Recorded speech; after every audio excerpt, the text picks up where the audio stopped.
جب آپ نماز پڑھ رہے ہوتے ہیں، جب آپ کا مصلی آباد ہوتا ہے، صلاح الدین ایوبی ایک بزرگ سے ملاقات ہو گئی، بیت المقدس پر قبضہ تھا عیسائیوں کا، تو صلاح الدین بڑے پریشان تھے۔ بابا جی کہنے لگے پتر کیا ہوا؟ کہنے لگے حضور پتہ چلا ہے دشمن کے 2 بحری بیڑے اسلحہ لے کے آ رہے ہیں، مسلمان پہلے ہی کمزور ہیں، اور اب اگر 2 بحری بیڑے اور آ گئے تو حضور مسئلہ بن جائے گا۔ تو میں پریشان ہوں کہ کس طرح یہ کم مسئلے والی ہماری فوج ہے کیسے مقابلہ کرے گی۔ تو بابا جی کہنے لگے پتر اس طرح کرنا، آج رات تو بھی دعا کرنا اور میں بھی کروں گا، تو بھی دعا کرنا، آپ ناراض نہ ہونا، ہم تو پیروں والے ہیں، ہم تو پیروں کے نوکر غلام ہیں، ہمارا تو گزارا ہی نہیں، ہمیں تو ملتا ہے سارا کچھ وہاں سے۔ پھر میرا سوال یہ ہے کہ تعویذ لینے جاتے ہو نفل کیوں نہیں پڑھتے؟ رات اللہ اللہ کیوں نہیں کرتے؟ یہ بھی تو ہمارے بزرگوں کا ہی طریقہ ہے، انہوں نے تو ہمیں سکھایا ہے۔ صلاح الدین ایوبی سے بزرگوں نے کہا کہ رات آج نا اللہ اللہ کرنا، تو میں تیرے لیے دعا کروں گا، تو بھی دعا کرنا۔ تو بندہ جب دکھی ہوتا ہے تو سجدہ کرتا ہے، تو پھر ہی تو مصلی بھیگ جاتا ہے، پھر ہی تو مزہ آتا ہے۔ سکھی بندہ تو کعبے جا کے نہیں روتا، دکھی تھے، تکلیف تھی، تو سر رکھا سجدے میں تو تڑپ گئے۔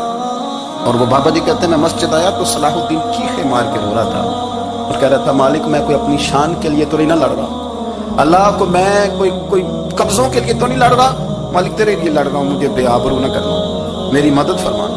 کہتے ہیں میں آیا تھا کہ مسجد میں دعا کروں گا، پر صلاح الدین ایوبی کو روتے دیکھا تو میں لوٹ گیا۔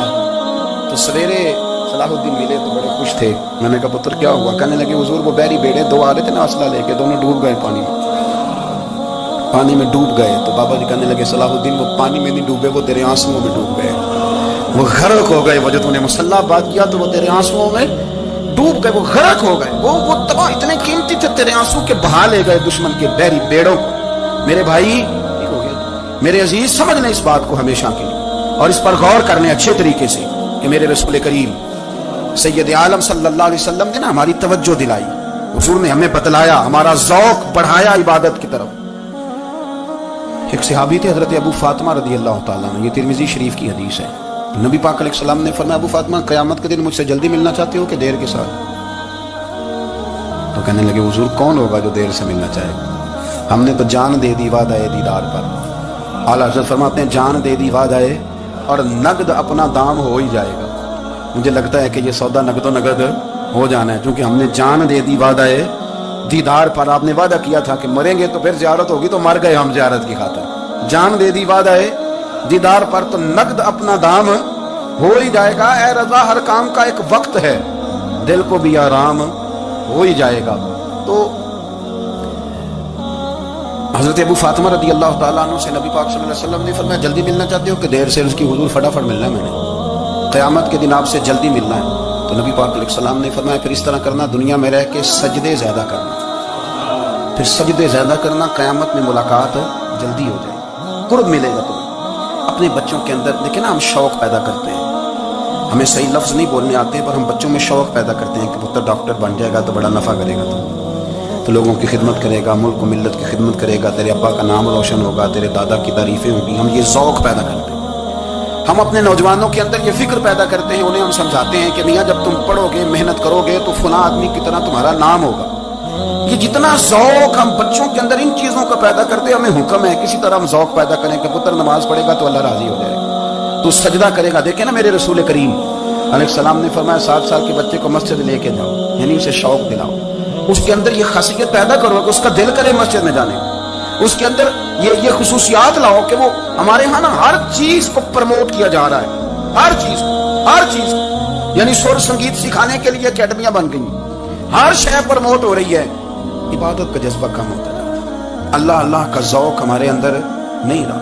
اور اتنا مشکل ہم نے اپنے لیے بنا لیا ہے کہ وہ بندہ جو بڑی زبردست مذہبی گفتگو کر رہا تھا اور تگڑی بات کر رہا تھا، کیا بات ہے، لیکن نماز کے بارے میں کمزوری دکھا جاتا ہے، نوافل کے بارے میں وہ چپکے سے نکل جاتا ہے۔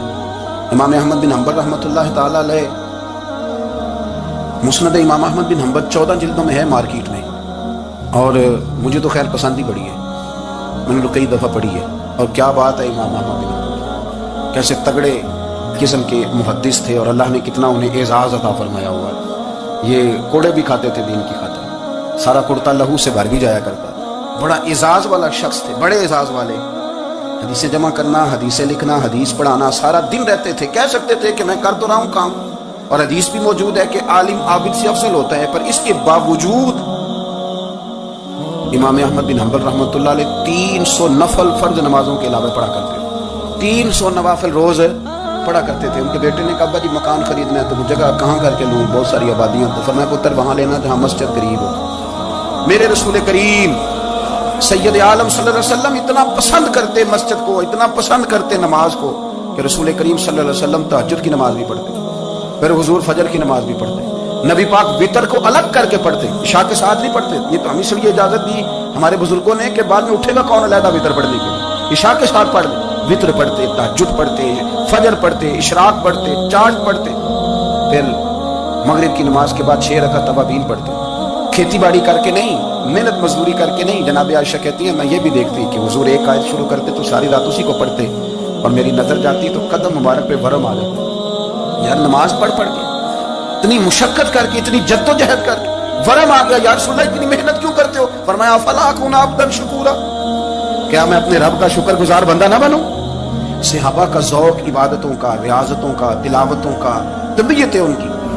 وہ ایک دوسرے کو، حضرت مولا علی شیر خدا کرم اللہ تعالیٰ وجہ الکریم کے زمانے میں روم کے بادشاہ نے کہا یار یہ مسلمانوں کا پتہ تو کرو، یہ آخر کیوں اتنے زیادہ مجاہد ہیں. اس زمانے میں جاسوس بھیجنے کا مزاج تھا. اب تو جاسوس پکڑا جاتا ہے، اب تو جاسوس ہے، اور جاسوسی کا شوق ویسے آج بھی ہے. عرض کروں تھوڑی سی بات اس عنوان سے. پتہ کیا ہمارا مسئلہ ہے؟ ہم جہاں جاتے ہیں نا وہاں تھوڑی خوشبو سونگنے کی کوشش کرتے ہیں. وہ کیا ہے تو یہ کیا ہے تو ادھر کیا ہے تو تھوڑا سا ادھر کیا ہے. میرے رسول پاک پڑھیے درود شریف سارے پڑھیے ذرا زور سے صلی اللہ تعالی. نبی پاک علیہ السلام نے فرمایا جاسوسی نہ کرنا ورنہ تم بندوں کو خراب کر دو. اور فرمایا اس طرح نہ ہو کہ تم کسی کے آپ کھول نہ نکلو تو تمہارے پہلے کھل جائیں. یہ جو ذوق ہے نا یہ ختم کریں، چھوڑیں. مطلب آپ کس چکر میں پڑے ہوئے ہیں؟ اتنی زیادہ توجہ کرنے کی کیا ضرورت ہے؟ نے کام سے کام رکھیں، اس میں بندہ تھوڑا سا نا آسان رہتا ہے. یہ جو بہت زیادہ ٹٹولنے والے لوگ ہوتے ہیں نا وہ بیچارے پھر عمر ٹٹولتے ہی گزار دیتے ہیں، اس لیے کہ مزاج ہی بہت پکا ہے. بوری کا منہ کھول کے اندر تک ہاتھ ڈال تو پھر کئی دفعہ سامنے سے پچھو بھی لڑ جاتے، خرابی ہوتی. تو جاسوسی کی جاتی تھی. اس نے بھی جاسوس بھیجے کیونکہ قبیلوں کے لوگ تھے، کچھ مسلم کچھ کافر، پہچانے نہیں جاتے تھے لوگ. تو کچھ لوگ اس نے بھیجے، انہوں نے آ کے نا تحقیق کی، ریسرچ کری کہ آخر ماجرا کیا ہے. تو واپس جا کے انہوں نے رپورٹ دی نا روم کے بادشاہ کو. اس رپورٹ کا ایک جملہ بڑا شاندار ہے. وہ کہنے لگا بادشاہ ہمیں مسلمانوں کی کوئی سمجھ نہیں آئی، ہمیں کوئی سمجھ نہیں آئی. انہوں نے کہا کیوں نہیں سمجھ آئی؟ کہنے لگے یار عجیب بندے ہیں، جب رات مسلح پہ بیٹھتے ہیں تو یوں لگتا ہے ان کا دنیا سے رشتہ ہی کوئی نہیں، کوئی کسی کو نہیں جانتا. کوئی اپنے دکھ سنا کے رو رہا ہے، وہ اپنی بات کر کے رو رہا ہے، لگتا ہے کہ ان کا کوئی رشتہ ہے ہی نہیں جب مسلح پہ بیٹھتے ہیں. اور فرمایا جب سویرے یہ جہاد کرنے نکلتے ہیں تو لگتا ہے ان سے زیادہ دلیر ہی کوئی نہیں. حالانکہ جو مسلحوں پہ رونے دھونے کے لوگ ہوتے ہیں وہ کئی دفعہ جہاد میں کام نہیں کرتے، لیکن عجیب لوگ ہیں کہ رات کے راہب ہیں، دن کے مجاہد ہیں، کوئی سمجھ نہیں آتی. میرے عزیز ان لوگوں نے مسلح آباد کر کے رکھا، تلاوتیں ان کا ذوق رہی، منظر روز پڑھنا، اسباق پڑھنا، وظائف پڑھنا، یہ ان کا ذوق رہا. اعلیٰ حضرت بریلوی رحمت اللہ نے 1000 کتاب لکھی ہے، لیکن الوظیفۃ الکریمہ کے نام سے جو وہ صبح و شام وظائف پڑھتے تھے وہ الگ انہوں نے ان کو بیان کیا، پابندی کے ساتھ اپنی اللہ اللہ کرتے.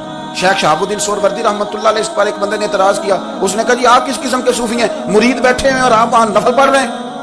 یہ بھی بڑا مسئلہ ہوتا ہے نا. جو بندہ ملنے آتا ہے وہ اپنے ٹائم کے حساب سے آتا ہے، اور اس کا یہ بھی خیال ہوتا ہے کہ پیر صاحب جو ہیں وہ چونکہ درویش ہیں تو نہ انہیں روٹی کھانی چاہیے نہ سونا چاہیے، چونکہ وہ درویش ہیں، اور ہم چونکہ درویشوں کے ماننے والے ہیں لہذا ہمارا یہ طریقہ ہونا چاہیے کہ جیسے ہم کہیں درویش ویسے ہی کر جائے.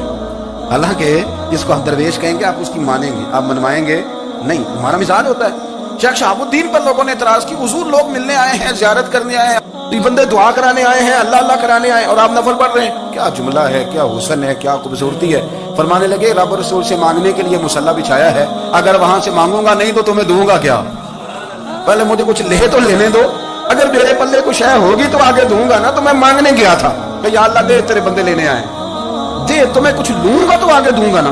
لیکن ہمارا یہ سٹیٹس، یہ مزاج، یہ شعور نہیں ہے. گپیں، کہانیاں، داستانیں، گفتگو، خطابت، واز، کیا بات. لیکن اگر کچھ کرنے کا کام ہو تو وہ نہیں ہم سے ہوتا. میرے نبی کریم علیہ الصلوۃ والسلام نے مصلی سے دل لگانے کا درس دیا.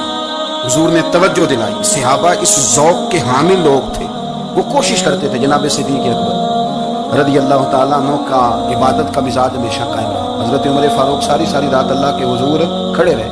حضرت عثمان غنی رضی اللہ تعالیٰ عنہ عشاء کی نماز پڑھ کے 2 رکعتوں کی نیت باندھتے تھے. 15 سپارے پہلی رکعت میں پڑھ دیتے تھے اور 15 سپارے قرآن مجید کے دوسری رکعت میں پڑھ دیتے. آپ نے نا حضرت عمر فاروق کے وصال کے بعد ان کی ایک بیوہ سے نکاح کیا. حضرت عثمان غنی نے نکاح کیا. وہ خاتون آپ کے نکاح میں آئیں تو عرض کرنے لگی امیر المومنین میرے لیے اعزاز تو بہت ہے کہ میں امیر المومنین کی بیوہ تھی تو امیر المومنین کی ملکوہا ہو گئی ہوں، لیکن حضور نہ تو میں جوان ہوں کہ میرے اندر رغبت ہوتی اور نہ میں اب اس قابل ہوں کہ کوئی خدمت کر سکوں. میرے ساتھ نکاح کی وجہ کیا بنی؟ تو عثمان غنی رو پڑے. فرمانے لگے میں نے عمر فاروق کو مسجد میں عدل کرتے دیکھا، انصاف کرتے دیکھا، امت کی خیر خواہی کرتے دیکھا. ہمارے ساتھ نکاح اس لیے کیا ہے کہ تم مجھے یہ بتاؤ کہ عمر فاروق گھر کے اندر اپنے رب کو کیسے راضی کرتے تھے، گھر کے اندر کیسے راضی کرتے تھے. وہ طریقے بتلاؤ، تم بتاتی جانا اور میں بھی اسی طرح گھر میں عبادت کروں. میرے رسول کریم علیہ الصلوۃ والسلام نے ارشاد فرمایا، حضور فرمانے لگے جس گھر میں اللہ کا ذکر ہوتا ہے وہ گھر زندوں کا ہے، اور جس گھر میں رب کریم کا ذکر نہیں ہوتا وہ گھر زندوں کا نہیں ہے. گھر نا ہم نا کتابوں میں پڑھتے ہیں کہ ایک بزرگ کہتے ہیں، حضرت فضیل بن ایاز کہتے ہیں کہ میں ایک گلی سے گزر رہا تھا تو گھر کے اندر کسی قاری سامنے قرآن کی آیت پڑھ دی، ولی من خاف مقام ربہ جنتان. میں تو میرے کانوں سے ٹکرائی تو اللہ نے میری کایا ہی پلٹ دی، میں توبہ کر دیا. اب گھر کے اندر سے آواز آئے تو صحیح نہ تلاوت کی، تو اندر سے آواز آتی نہیں، ڈیک بجنے کی آواز آتی ہے یا ٹی وی چلنے کی آواز آتی ہے یا دھوم مچانے کی آواز آتی ہے. عبادت کا وہ جو خاص شوق تھا، وہ جو حسن تھا، وہ جو توانائی تھی، وہ جو بات تھی. ایک جگہ پہ ہم بیٹھے تھے تو وہاں ایک صاحب آئے اور انہوں نے آتے ہی کہا کہ مہربانی کریں ذرا مجھے مصلی دے دیں، میرے نہ کچھ نفل رہ گئے. تو میں نے وضو کر لیا تو کوئی مصلی مل جائے. مصلی انہیں دے دیا گیا، وہ مصلی لے کے چلے گئے. تو پیچھے ایک صاحب نے تبصرہ کیا، کہنے کتنا ریاکار بندہ ہے، لوگوں کو دکھا رہا ہے کہ میں نفل پڑھتا ہوں، ہے کوئی بات کرنے والی. میں نے اسے کہا، میں نے کہا تو مہربانی کرنا اس طرح کی ریاکاری تو بھی کر، پکڑ مصلی اور جا تو بھی تھوڑی ریاکاری کر کے آ، اٹھ ذرا شکر کر. کوئی یہ ریاکار بھی ملا ہے، کوئی نفل پڑھ کے ریاکاری کر رہا ہے. اللہ کا میں کہتا ہوں کو پڑھے تو صحیح نہیں یار، یہ کوئی دور ہے نفل پڑھنے کا، اس میں تو لوگوں کا مزاج ہی نہیں، طبیعت ہی نہیں. میں نے کہا چل مہربانی کر یہ لے مصلی اور تو بھی جا تھوڑی سی یا کر یا ریاکاری کرو تو صحیح نا. مزاج ہی نہیں، ذوق. جمعے کی نماز پڑھ کے یوں دنیا بھاگتی ہے، او ہو پتہ نہیں کون سی پیچھے آگ تھی جو بجھائی جائے گی. اور آج تک لوگ مسئلہ پوچھ رہے ہیں کہ جمعے کی بعد والی سنتیں کتنی ہوتی ہیں. میں نے کہا کتنے سال ہو گئے جمعہ پڑھتے، کتنے سال ہو گئے، ابھی تک سنتوں کا نہیں پتا. ابھی تک نے علم کے پہلے کتنی رکھتے ہیں اور بعد میں کتنی رکھتے ہیں. فجر کی سنتیں کب پڑھنی چاہیے، سنو فجر کی سنتوں کے بارے. میرے رسول کریم سید عالم صلی اللہ تعالیٰ علیہ وسلم سے ایک صحابی نے پوچھا تھا، حضور میری فجر کی سنتیں رہ گئیں یا رہ جاتی ہیں تو حکم کیا ہے؟ کیا انداز ہے حضور کا. بخاری مسلم کے لفظ سنو. حضور سید عالم صلی اللہ علیہ وسلم فرمانے لگے، اس نے کیا پوچھا تھا، حضور جواب کیا دیتے؟ فرمایا فجر کی سنتیں کبھی نہ چھوڑنا، فجر کی پہلی 2 سنتیں کبھی نہ چھوڑنا. یا رسول اللہ صلی اللہ تعالیٰ علیہ وسلم میری رہ گئی یا رہ جاتی ہیں. فرمایا فجر کی 2 سنتیں نہ چھوڑنا. فرمایا فجر کی پہلی 2 سنتیں مجھے دنیا اور دنیا کے اندر جو کچھ ہے وہ سب سے زیادہ پیاری ہے. فجر کی 2 سنتیں دنیا اور دنیا میں جو کچھ ہے مجھے وہ سب سے زیادہ پیاری ہے. اس لیے فجر کی سنتیں نہ چھوڑ. اپنا ذوق، اپنی طبیعت، ہم نے نا ذوق غلط بنا لیا. اگر 20 بندے کہہ بھی دیں گے تو نے بڑی شاندار تلاوت کیا تو کیا اس سے بنے گا؟ 100 بندہ کہہ بھی دے تیری کیا بات ہے، کیا بات ہے نعت خواں کی، کیا بات ہے علامہ صاحب کی، پیر صاحب کی، پیر مہر علی شاہ صاحب رحمۃ اللہ علیہ. آپ تشریف فرماتے تو آپ کے ایک ہی بیٹے بابو جی جن کو کہا جاتا ہے، جس دن صاحبزادے پیدا ہوئے تو خادم نہ وہاں سے نکلا. ان لوگوں کے شوق اور طرح کے تھے نا تو ان کی توجہ بھی اپنے شوق کی طرف رہتی. تو خادم نکلا اندر سے، پیر صاحب مبارک ہو، پیر صاحب مبارک ہو، پیر صاحب مبارک ہو، پیر صاحب مبارک ہو. شور کر رہا ہے تو پیر صاحب کو وجد ہو گئے، اللہ اکبر اللہ اکبر اللہ. وہ کیا ہوا، کس بات کی مبارک دے رہے ہو؟ اس کی حضور اللہ نے بیٹا دیا. تو آپ فرمانے لگے اچھا حضور آپ کیا ہوا، آپ تو پریشان ہو گئے. فرمانے لگے جب تو نے 3 دفعہ کہا نا مہر علی کو مبارک ہو تو میں سمجھا تھا شاید تجھے کسی نے بتا دیا ہے کہ مہر علی سے اللہ راضی ہوگا. میں سمجھا تھا کہ شاید تو یہ خبر لے کے آیا ہے کہ کسی نے بتایا ہے کہ مجھے آج خبر ملی ہے کہ مہر علی سے رب اچھا پتر ہوا ہے. الحمدللہ اللہ کا شکر ہے. پر میرے لیے مبارک کا دن وہ ہوگا جب میرا رب کہے گا کہ میں مہر علی سے راضی ہوں. میرے محبوب کہیں گے کہ میں مہر علی سے.